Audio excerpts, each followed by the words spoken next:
photograph is usually looked at, seldom looked into. Ansel Adams. Sometimes it's the things that are right in front of us that we just can't see. I'm sitting in a patient's room in the ICU. The patient's family sits with me. I'm tired. I drift. A memory. I'm a kid climbing the ladder to the high diving board. It didn't seem that bad from the ground. Now I'm up top and can't believe how high up I really am. Everyone looks tiny. I can't jump. It's too scary. But others have jumped before me, so I jump too. Sepsis, shock, multi-organ failure. Sometimes there is a numbing repetition to the rhythms of the critically ill. We do our best, small ships battered by vengeful seas, rocking to and fro as we clutch our rosaries. We all unravel into the same delicate threads someday. The ICU nurses work together so effortlessly. I'm always amazed at how they help each other. When one of them has a patient who's becoming unstable, the rest of them seem to materialize just as they're needed. They're efficient, professional. I observe them in silence. The patient is an elderly gentleman. He has heart failure and kidney failure and has developed a bloodstream infection. I hear the dreaded multi-organ failure and septic shock, words that feel sharp on my tongue, jagged. He is unconscious, sedated on a ventilator.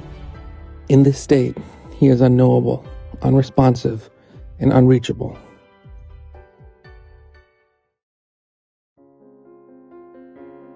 But his family has put up photographs on his bedside and on one wall of the room. And through these photos, he suddenly becomes vibrantly alive. I stand up and move closer to the wall so I can see a photo. The elderly gentleman is much younger. He wears a military uniform and holds himself stiffly upright. His gaze is in the distance. His chest glitters with medals. He looks handsome and somewhat uncomfortable. I sense the pomp and ceremony aren't his thing. A photo. The elderly gentleman is sitting with his friends and family, laughing. His face is kind. He has many stories to share and tell. I notice how everyone seems to be smiling at him. He draws up everyone's attention and gives them back happiness in return. Fair trade. A photo. The elderly gentleman is a young father. His 4 young children are standing duly at attention in front of him. They're dressed in their finest. His wife stands beside him. She looks elegant, a silk shawl across her shoulders. Everyone smiles for the camera. A photo. Black and white, from the late 40s, early 50s. The elderly gentleman is a dashing young man, and he's newlywed. He's behind the wheel of a car that looks new, with large fins. His wife sits beside him, beaming. The world is so full of promise. A photo. The elderly man is holding up a grandson, laughing at the chubby baby's bewildered smile. The baby will grow up to love and respect his grandfather. One day he will look at this photo and smile. I know this for a fact, because it's me in the photo. I reach out to run my fingertips along the photo. The elderly gentleman is actually my grandfather. The patient's family is actually my own. He is unresponsive and unreachable, but he is still every bit a person and human being, and I love him. A photo. The elderly gentleman, my grandfather, sits in a chair beside a gravestone. The grave belongs to his beloved wife, his Humsafar. His gaze is distant. Perhaps he can see her beyond the horizon. Perhaps he can see her right now.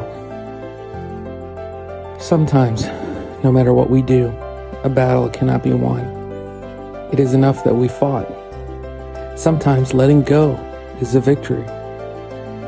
Eventually, we all reach the final threshold to the mystery we all will solve. Others have jumped before us, and we jump too. My grandfather dies. Almost 20 years later now, I often see patients and their families who put up photos in their rooms. I make it a point to always look at these photos Sometimes I'll ask about them. Sometimes they make me smile. Sometimes they make me sad. But I always look. I think that really seeing someone as a person is often the first step to helping and caring for them. Photos can be a window.